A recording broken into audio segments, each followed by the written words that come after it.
Lately, after Dan's bath, I've noticed white threads floating in the bathtub. When I asked Dan about it, he just evades the question. On the eve of Dan going on a business trip, he gave me some aromatherapy oil that's supposed to help with morning sickness. After using it nightly as Dan instructed, I experienced severe abdominal pain and had to call for an ambulance. At the maternity clinic, when I explained the situation, the doctor was shaken. He said it was an aromatherapy oil that could endanger both the mother and baby. Suspicious of Dan's infidelity, I called his office and found out he had taken a personal day off to match the dates with Cindy. Heading to Cindy's apartment, I waited in the car and soon saw Cindy and Dan coming from across the street. I want to live together soon. If this plan works, we can push May back to her parents' house. If she loses the baby and becomes emotionally unstable, it won't seem odd for us to live apart. It's her fault for getting pregnant when I'm not even good with kids. I buried my face in the steering wheel and sobbed. Eventually, I lifted my head and swore revenge on Dan and Cindy. I will never forgive them. I am May, a 40-year-old housewife. I met Dan at work and we got married 5 years ago. Dan works for a major company. He's a rank-and-file employee, but earns a good salary due to his diligent work. Recently, I finally got pregnant, something I've always wanted. Looking at the ultrasound picture, I eagerly anticipated the day I would meet our baby. But lately, I've been unbearably anxious. Something was off about Dan. Eventually, I realized Dan's true nature, and it sent chills down my spine. I became close to Dan when I was assigned to his team at his company, a subsidiary where we worked together. Dan, who was not the aggressive type at work, but was adored by his boss and loved by colleagues, had a gentle demeanor. Being someone who struggled with communication and took time to open up to others, I admired Dan. So when he asked me out, I seriously wondered what he saw in me. When he finally proposed, he answered with a gentle smile. I like that you seem modest and obedient, and I find your looks appealing. As someone who is self-conscious about being petite and having a youthful face, I was surprised but also felt joy. Afterward, we asked Dan's boss to be our go-between, and we got married. The first year passed without major issues, as we both reveled in our newlywed life. However, starting from the second year, I began struggling with balancing household chores and work. Dan had forgotten our promise to share domestic duties and started dumping all the housework on me. I know it's tough, May, since you're working full-time too, but I just can't relax with the house in disarray. I was puzzled.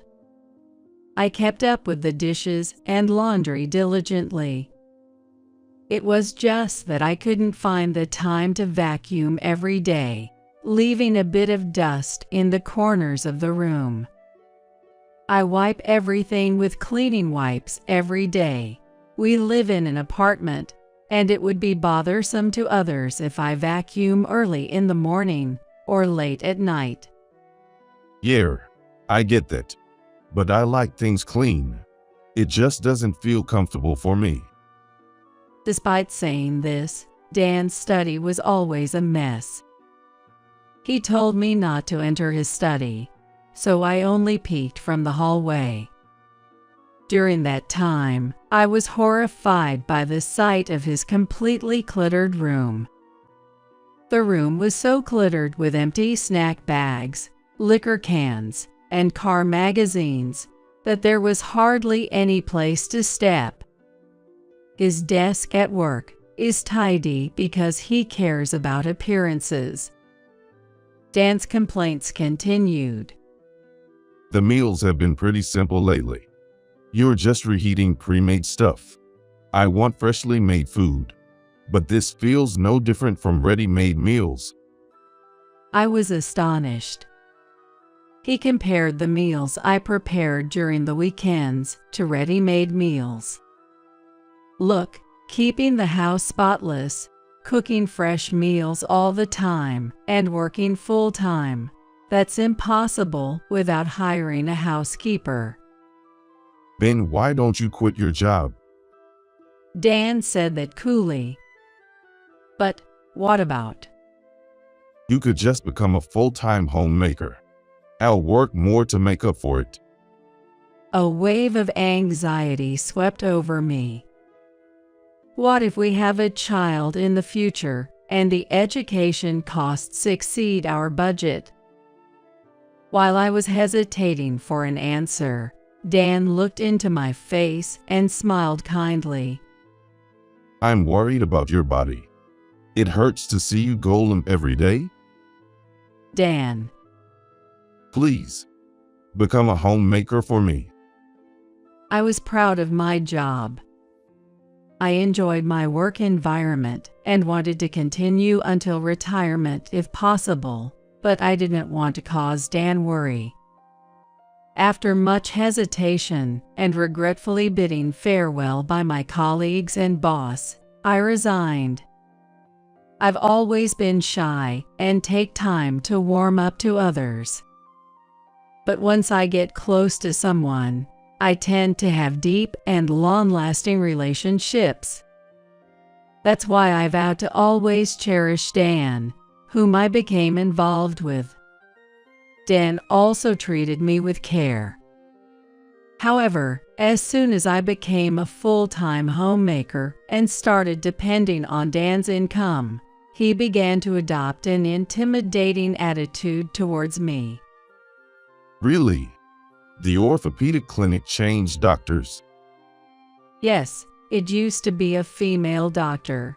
When I went there after a long time, her son in his 20s was treating me.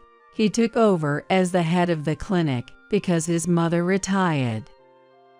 Dan showed his displeasure when I mentioned going to the hospital after twisting my ankle. Then stop going there. We'll switch to the hospital in the next town where a female doctor works. But they asked me to keep coming until I'm fully healed. No way. He raised his voice unusually. Just the thought of a young man touching your leg makes me feel sick. Are you okay with that? I was surprised by Dan's words. It's just a medical examination. It can't be helped. There are other doctors, right? We're changing to the next town next time.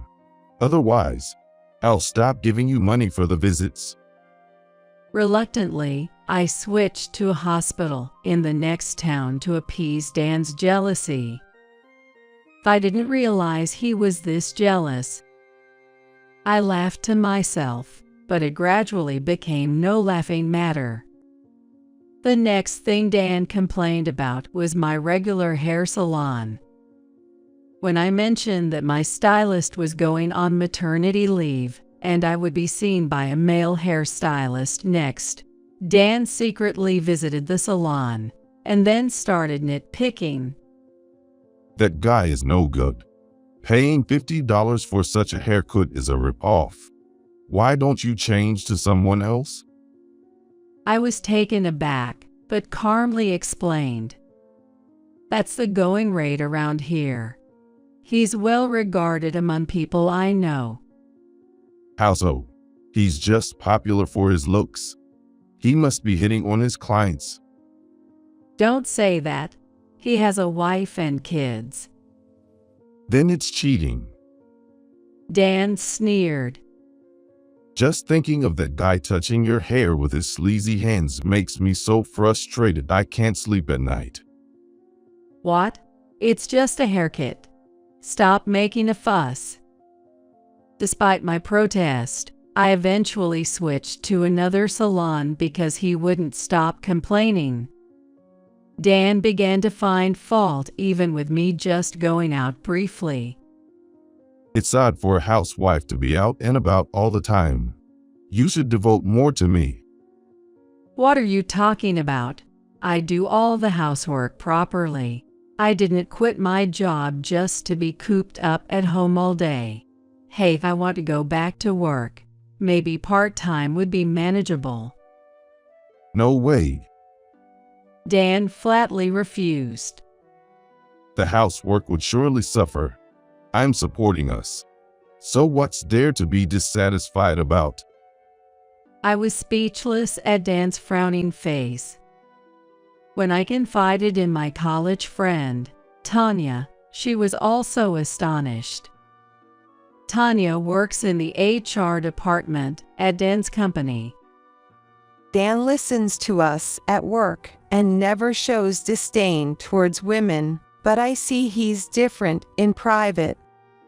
He uses male chauvinism as an excuse, and it's troubling, but I don't want to fight with Dan, and he doesn't verbally abuse me, so I'm at a loss. Sipping coffee at a cafe, I sighed. If it gets any worse, talk to me. I'm on your side, May. Thanks.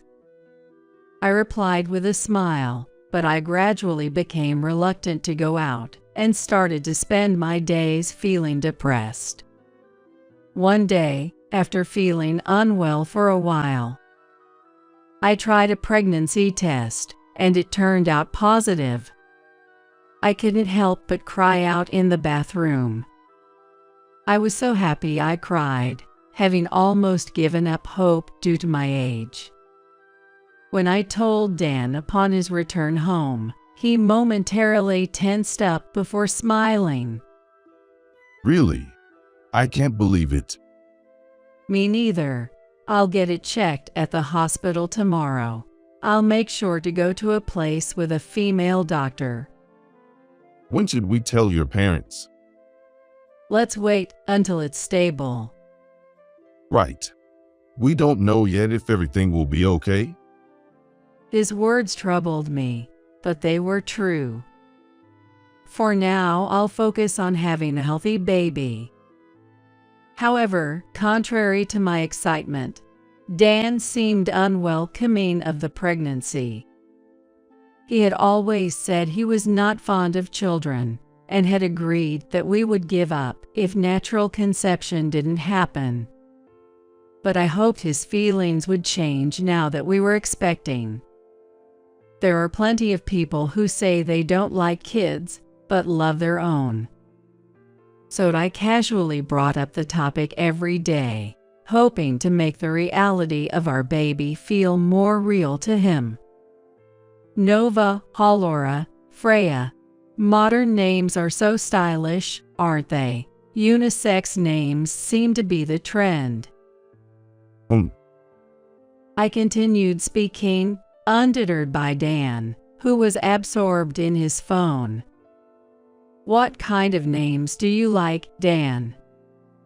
Can't you see I'm busy? I'll leave it up to you, May. I couldn't hide my disappointment at his curt response. On another day. You're taking a day off soon, right? There's a prenatal checkup that day. Let's go together. Why should a man go? It's not like it matters to me. I felt my cheeks stiffen. It was strange to hear it doesn't matter from a father-to-be. He delivered the final blow with a half smile, leaving me speechless. I'm not good with horror movies. So spare me the delivery room, okay? I was utterly disappointed by the inappropriate comparison, especially since childbirth is a life-threatening endeavor. However, plagued by morning sickness, I didn't have the energy to argue with Dan. Nausea, drowsiness, and lethargy made it almost impossible for me to cook or clean. Spending the day slumped on the sofa wasn't unusual anymore. I was worried about Dan's complaints, but it seemed even he found it difficult to grumble when I was frequently rushing to the restroom. Passing through the hallway with laundry, I heard the shower and remembered. Indeed, after Dan bathed, there were always white threads floating in the bathtub. It's thinner than human hair, and when scooped up, it's about 3 centimeters long. When I asked Dan about it, after a brief silence, he chuckled and shrugged. That's just dirt, May. You are slacking off on cleaning the bath, aren't you? No, it doesn't seem like that. I can't explain it well. All right, all right. Let's try to clean more, okay? I felt brushed off, but not wanting to argue, I didn't press further. Not wanting to bathe in a tub with mysterious floating threads, I decided to stick to showers for the time being. The connection between Dan and the threads remained unclear. His recent string of late nights at work and increased business trips might be related. One Friday, Dan approached me with a beaming smile. I've got a business trip to Chicago starting tomorrow. Sorry to leave you alone for a week, especially when you were having such a hard time with the morning sickness. It's part of your job. It can't be helped. Take care, okay? Yeah. By the way, I got something good. He handed me a stylish white box. When I opened it, there were 7 small bottles with black lids lined up inside. Is this aromatherapy oil? Yes, it's supposed to help with morning sickness. Dan seemed excited. A colleague's wife tried it and her appetite came back. Really? How do I use it?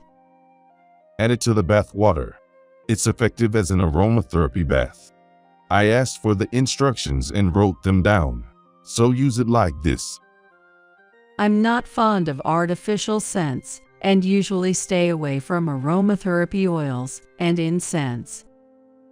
I was grateful Dan wrote down the instructions.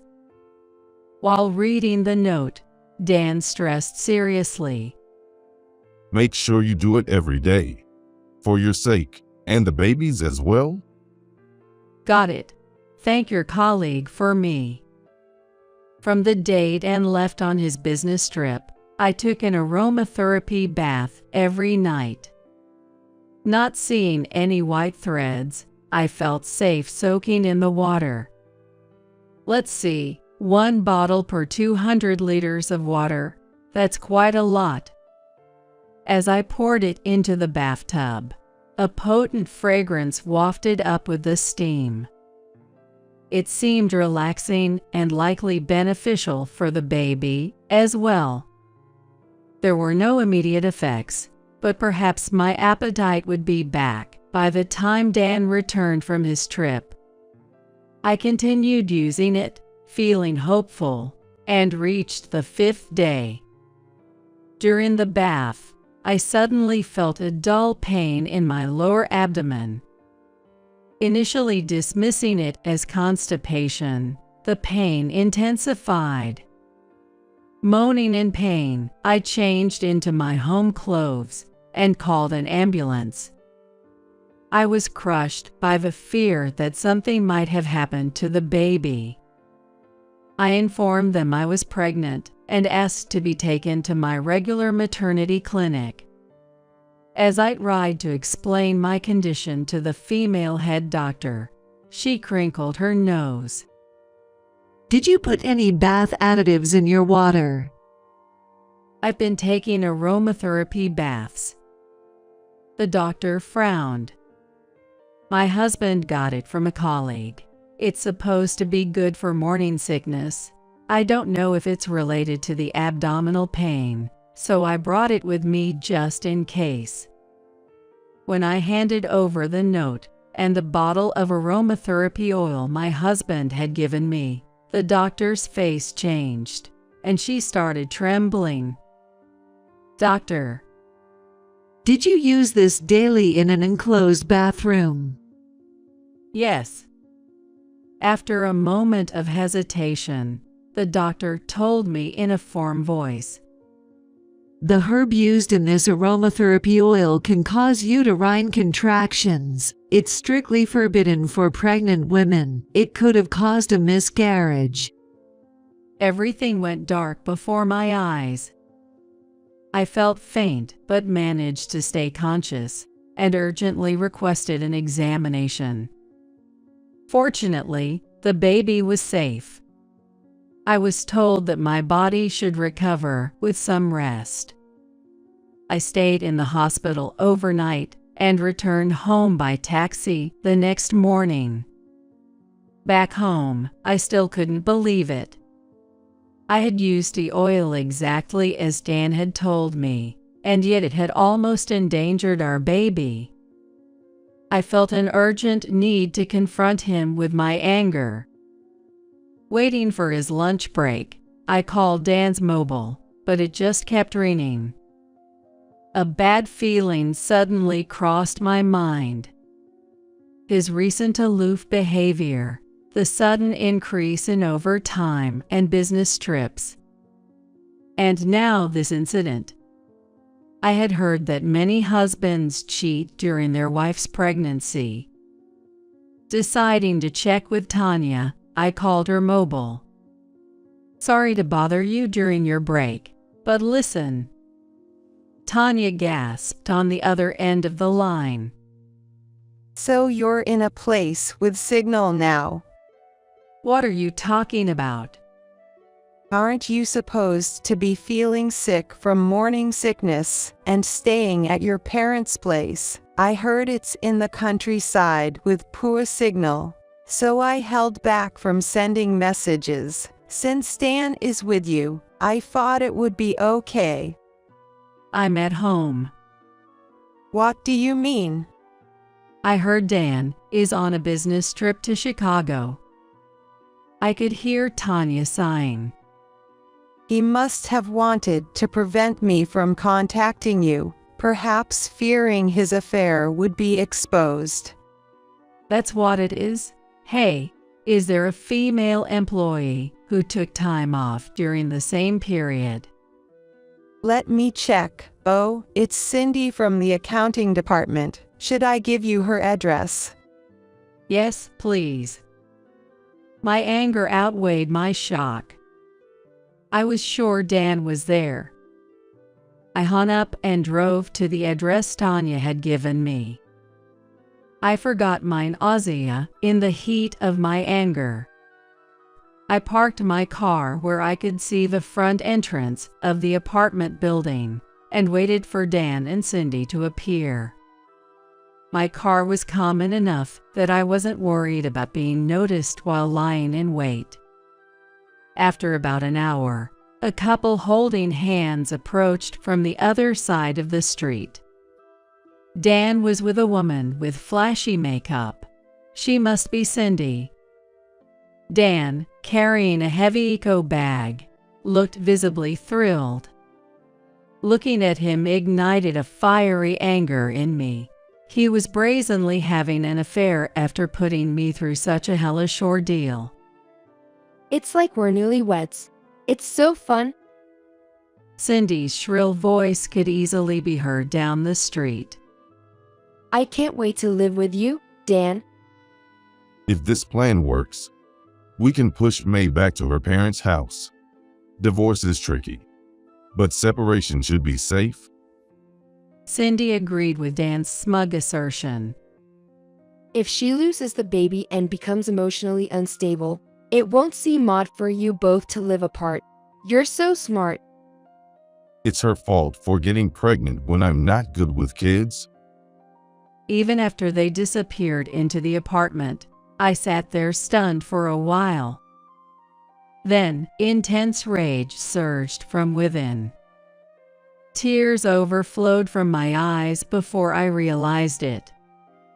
I'm so frustrated and ashamed. I felt nauseous as I blamed myself for not seeing through and trusting such a person.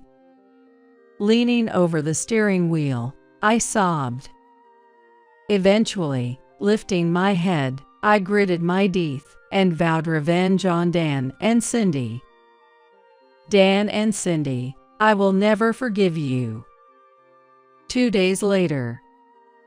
In the afternoon, I went with Tanya, who had taken the afternoon off, to Cindy's apartment. I stayed outside the entrance hall to avoid being seen by the intercom camera. Hello, Tanya. What brings you here? When Tanya pressed the intercom, Cindy responded immediately. Her saccharine voice was grating. Weren't you supposed to finish some documents at home? You left some materials on your desk. Cindy easily believed Tanya's lie. Oh no, silly me. Thank you. I'll go get them now. It's okay, I'll bring them up to your room. Really? Then please do. I'll unlock the door for you. Once the door was opened, we went up to Cindy's apartment in the elevator. Making sure I wasn't caught on camera, I stayed back while Tanya called Cindy out. Soon the door opened, and Cindy, in a bathrobe and casual clothes, appeared. Taking a shower in the middle of the afternoon. How luxurious. They might have been planning to get cozy with each other after this. Tanya, you're a lifesaver. Really reliable. Eat. Cindy let out a sharp scream when I suddenly showed my face. As she tried to close the door, I wedged my bag in, slid my hand into the gap, and pried the door open. Cindy, with a resigned look, allowed Tanya and me into the room. From a half-open room at the end of the hall, we could hear Dan speaking in baby talk. Tiptoeing down the hallway and peering into the room, I saw Dan in just his underwear. His eyes softened, brushing a long-haired cat. Tuna, you're being such a good boy, staying still. I'll give you a treat later. Your fur is so smooth and silky today. You're the most handsome cat in the world. Meow. So that's it. The white threads were the white cat's fur. No wonder there was so much fur. He brushed his bare upper body against it, and he didn't rinse himself before getting in the bath. How could he do that before I, a pregnant woman, used it afterward? Eck, that's gross. Rage bubbled up as I saw Dan's affectionate face toward the cat.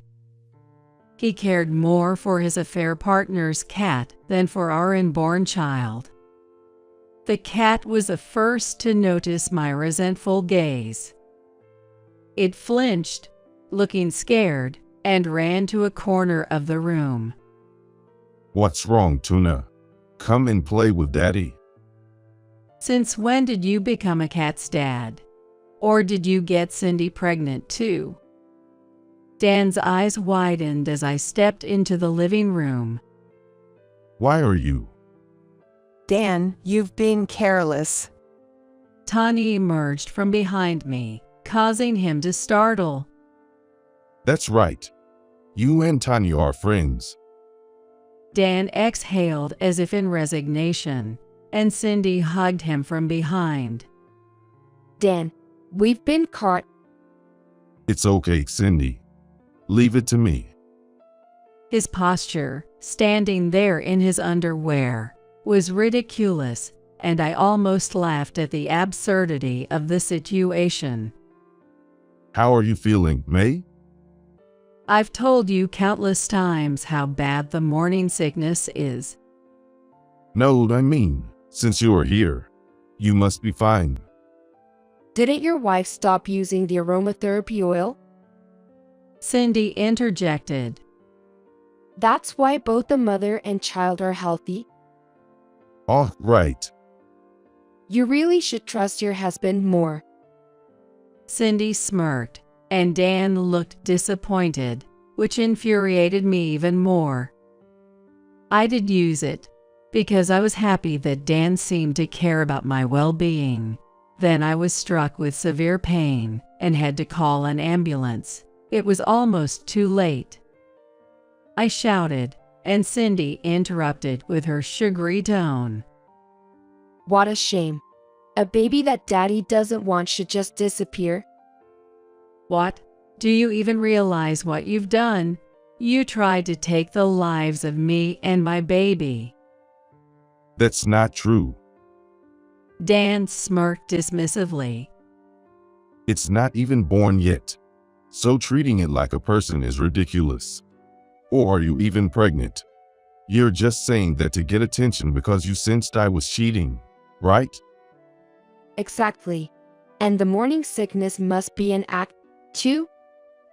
My brain felt like it was boiling with rage at their laughter. I showed you the ultrasound picture, didn't I? Maybe you borrowed it from another pregnant woman. Your stomach is flat. Can't trust that. Could be someone else's kid? You know. Enough from you two. Even as Tanya scolded them, Dan and Cindy just grinned. Well, even if it is my kid, I don't want it. The words "I don't want it" tore my heart. Don't do things without my permission. You're causing unnecessary trouble? Why do you deny it so much? Do you hate the idea of being a father that much? Are you that bad with babies? When I confronted him with a question, Dan frowned and retorted sharply.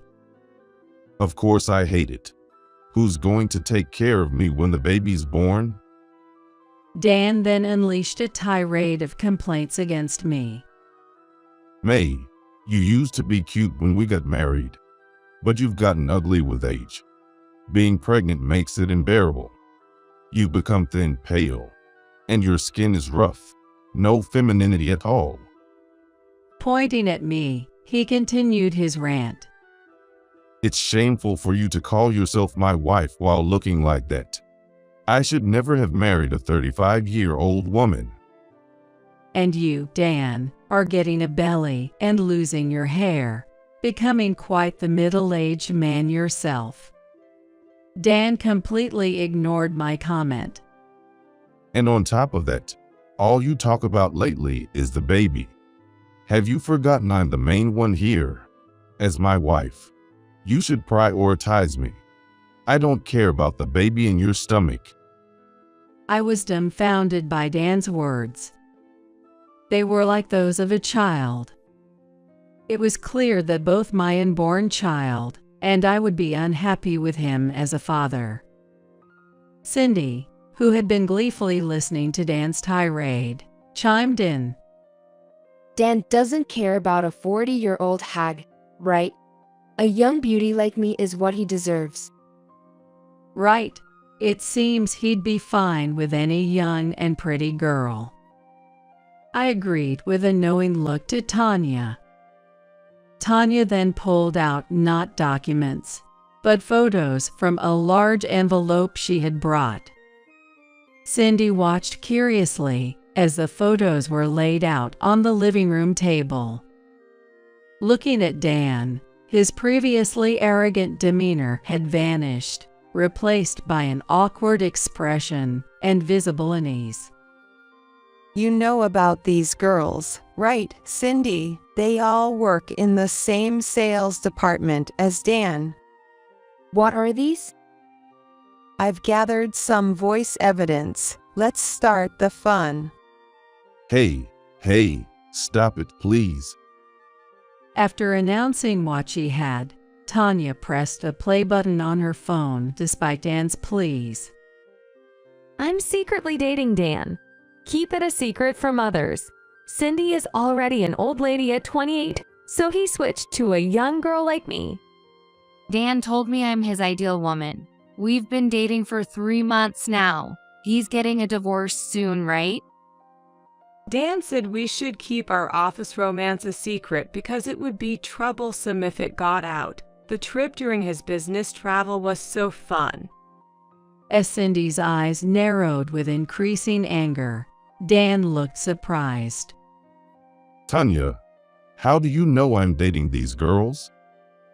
You've applied for leave or worked overtime on the same days as these girls multiple times. I'm in HR, so it was obvious. When I prodded, they were more than happy to spill everything. They were eager to talk. To a 24-year-old, 28 and 40-year-old ladies are all old women, right? I taunted Cindy, causing her face to flush. Tearfully, she looked up at Dan with resentment, choking out. It's awful. To think you were with others besides me. It's not like that. Cindy, you're the most important. You are the real deal. The others are just for fun.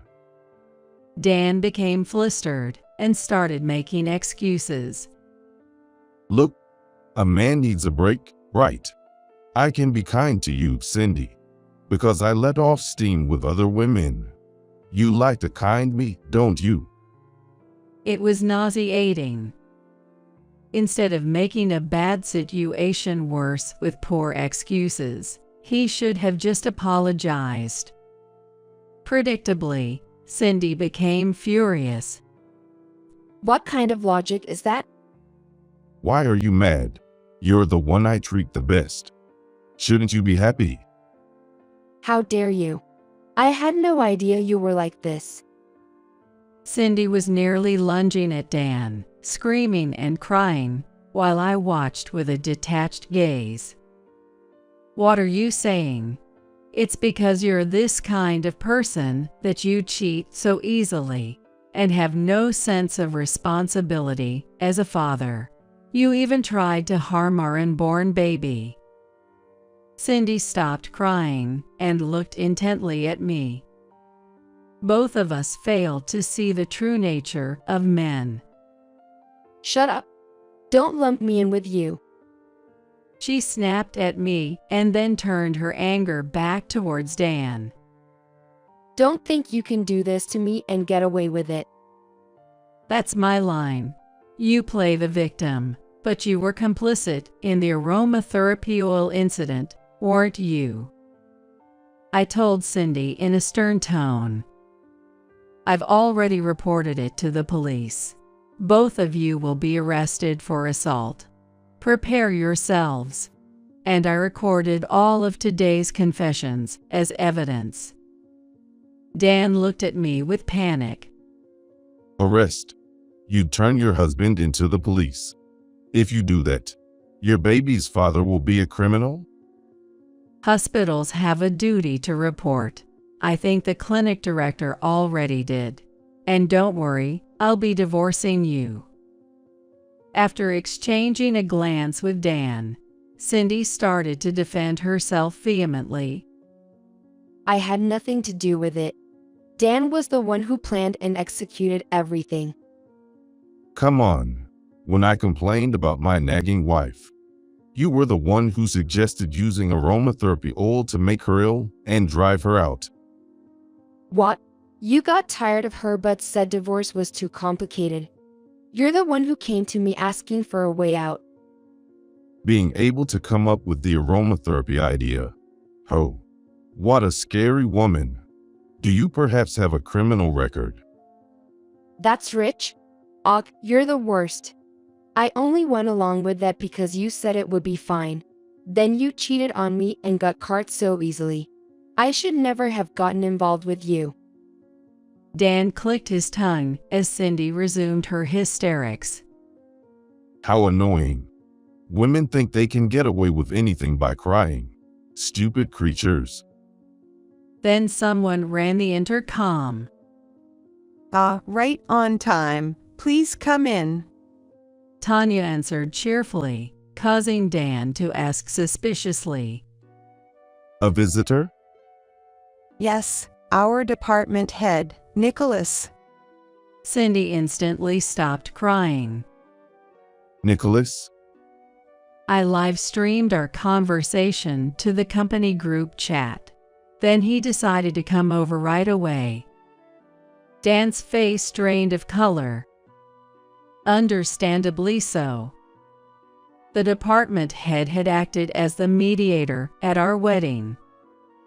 Dan tried to avoid divorce to not disgrace the department head and planned to make me ill so I would return to my parents' house.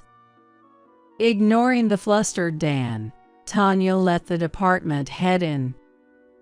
He appeared with an angry expression. Well, boss. Dan and Cindy, with strained smiles on their faces, were then addressed by the department head. Both of you will be transferred to a clerical department starting tomorrow. No way. I got dragged into this. And I was about to be promoted to section chief in the spring personnel changes. Will this delay my career? The department head, with a vein throbbing on his temple and a sharp gaze fixed on Dan. I had a high regard for your diligent work, but to find out you're this kind of person, I'm disappointed.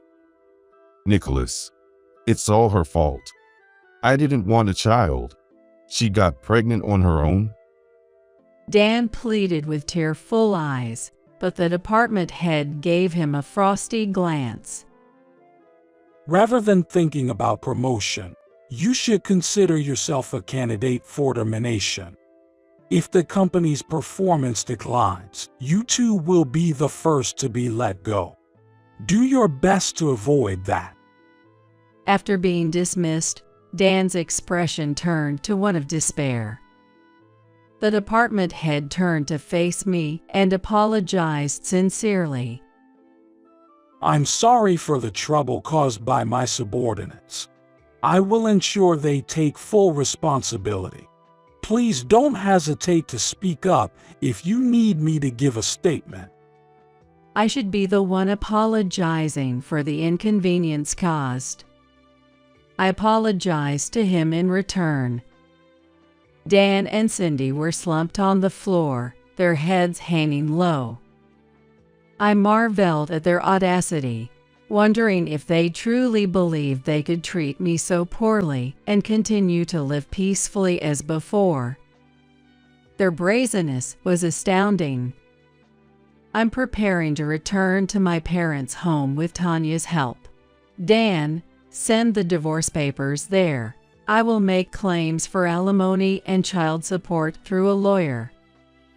I watched as Dan weakly nodded in acknowledgement. Then I left Cindy's apartment, together with Tanya and the department head. The next day, Dan and Cindy were arrested for assault, but were released a week later on probation due to being first-time offenders. I heard that the two of them broke up shortly after. Despite continuing to work in a sideline position at the company, they resigned after being ostracized due to widespread rumors. Having received the alimony, I am indifferent to what happens to them afterward.